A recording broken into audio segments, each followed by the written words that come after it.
रोग लाग्नु, शारीरिक रूपमा अशक्त हुनु, त्यो मामलामा एकजना डाक्टरको भूमिका जुन हुन्छ, चिकित्सकको भूमिका हुन्छ निसन्देह। त्यस दुःखबाट भनौँ न एलिभेट गर्ने, त्यसलाई इराडिकेट गर्ने या त्यसलाई एलिमिनेट गर्ने, रिड्युस गर्ने क्रममा त निसन्देह त्यो काहीँ न काहीँ साधुवादका पात्र हुनुहुन्छ। मैले बुझे अनुसार तपाईँ त्यो कुरोलाई भनौँ न गौतम बुद्धको सन्देशलाई नै एउटा मन्त्रको रूपमा लिएर अगाडि बढ्दै हुनुहुन्छ अनुमान गरेको। अहिले के गर्दै हुनुहुन्छ तत्काल? के गर्छु भन्नु, अहिले पनि यही गर्दैछु खासमा सर, होइन? त्यही दुःख चिन्ने, चिनाउने, अनि त्यसको मार्ग खोज्ने, खोज्न लगाउने अथवा खोजेकोलाई चाहिँ अनुमोदन गर्ने, होइन? अनि त्यसमा चाहिँ फेरि रूपान्तरण गर्ने। किन भन्दा चाहिँ कस्तो पनि लागिरहेछ भन्दा चाहिँ यो ज्ञान जान्नु एकातिर हो र आफ्नो चाहिँ अनुभूतिमा, जीवनशैलीमा इन्स्टल गर्ने अर्कोतिर हो कि।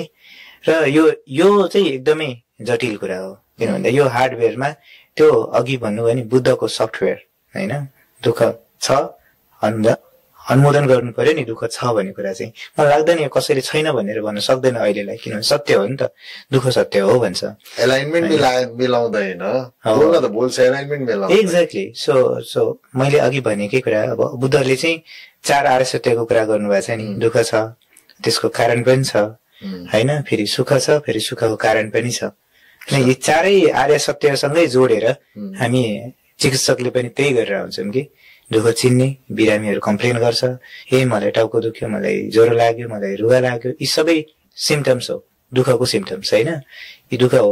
अब हामीले चाहिँ त्यसको कारण बुझ्छौँ, अझ कुरा सोध्छौँ, खुट्टाकोसम्म रुगाले लाग्यो हो कि, के अरे एलर्जीले हो कि, इन्फेक्सनले हो कि, होइन? अथवा ह्याबिट्सले हो कि कुनै, होइन? यी थाहा पाउँछौँ र त्यसपछि पत्ता लगाउँछौँ, होइन? अब त्यसलाई जाँच गर्छौँ, मैले भने सोचेको कुरा ठिक हो या होइन प्रुभ गर्नलाई, होइन?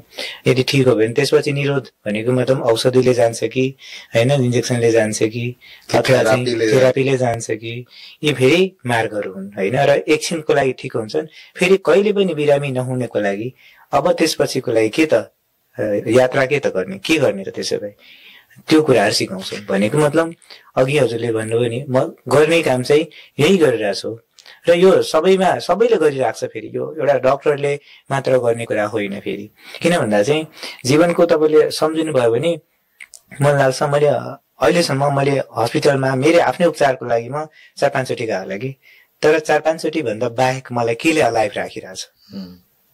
त्यो बेला त अर्को कुनै जुन प्रमाण पत्र लिएका डाक्टरले मलाई उपचार त गरेका छैन। तर त्यो प्रमाण पत्र नभएका डाक्टरहरू त छन्, होइन? भनेको मतलब डाक्टर भनेको के त भन्दा यही 4वटा कुरालाई चाहिँ जोडेर काम गर्ने व्यक्ति, बाला।